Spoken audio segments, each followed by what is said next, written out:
Good morning, all you wonderful City View Church kids and families. Welcome to another awesome Sandbox adventure. My name is Pastor David, and this is the Sandbox. Over the past 4 weeks, we have been learning all about the nuts life of King David. He went through so many things. From humble beginnings, God brought him through so many different experiences to one day, finally, become the human king of Israel. And since today is the very last day of the series of David, I have invited a very special guest to be with us here today.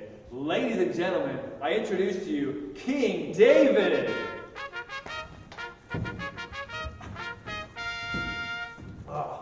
Your Highness, thank you so much for being here in Sandbox today. It is an honor to be with the King David. Over the past couple weeks, I have been using your life to teach valuable Bible lessons to the kids and families here at City View Church. You experienced so many things. We've learned about kings and giants, animals and humans, and most importantly, God, right? And before we begin, can you say the magic word? Hallelujah.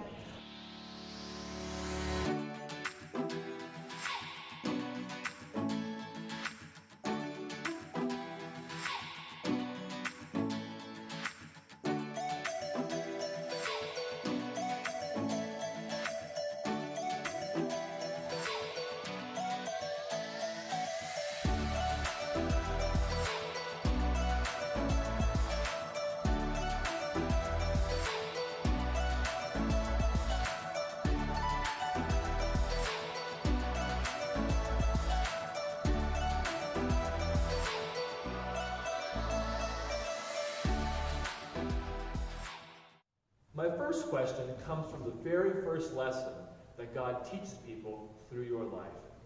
When God was looking to choose someone to become the next king of Israel, he looked through your entire family, and all your older brothers were older, bigger, and stronger.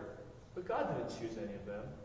He chose you, even though you were the youngest and the smallest. Why do you think that was? God looks at people's hearts, and my heart is full of love for God. Of course, other people might have chosen someone who's bigger and stronger, but that's because that's what people look like.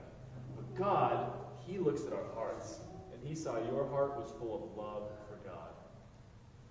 And in the next part of the story, God begins demonstrating how powerful a person can be if they trust God and obey God, the way you did. And so he allowed the evil Philistine army to declare war against Israel. And the gigantic Goliath was their strongest warrior. And unfortunately, King Saul, he wasn't willing to do anything about it, was he? That's when you stepped in and you said, I will fight Goliath. So my question is this: how did you do it? Weren't you scared? Well, the situation was pretty scary, but I kept thinking about the lions and bears God helped me fight. Of course. When you were a shepherd and a lion or a bear came into the camp trying to take those sheep, you remembered how God had empowered you to fight off a lion and a bear. And so when you saw Goliath was a threat to God's people, you realized God's used me to fight off lions and bears. God can give me power to fight Goliath. That was awesome.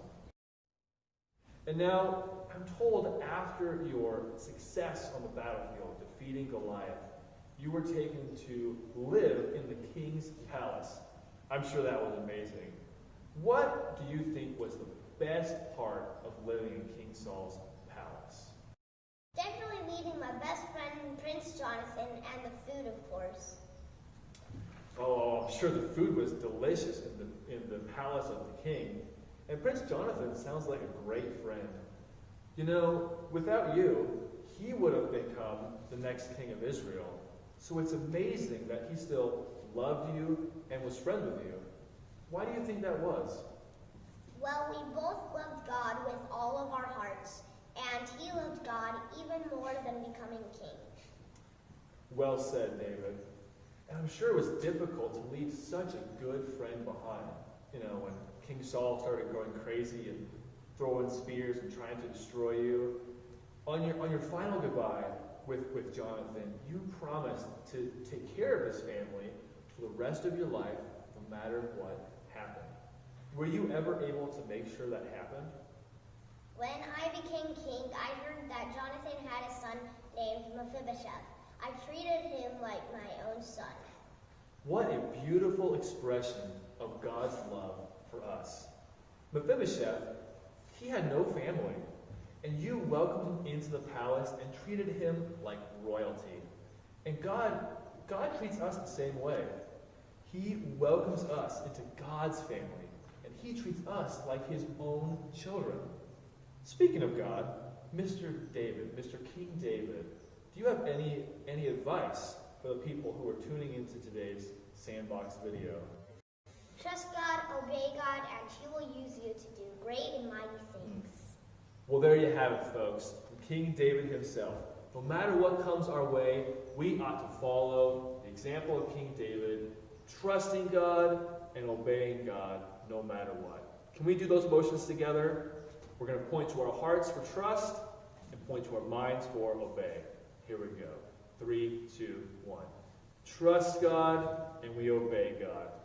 Awesome. I love it. And if we do that, God will use us to do great and mighty things in this world. Isn't that cool? I love it. I love God. He's just awesome, isn't he? So, on that note, let's all take our hands, put them together, and we're going to close out today's Bible story, Sandbox video, and prayer. Dear God, thank you so much. You are awesome and you love us. Thank you for the church, thank you for the Bible, and thank you for King David.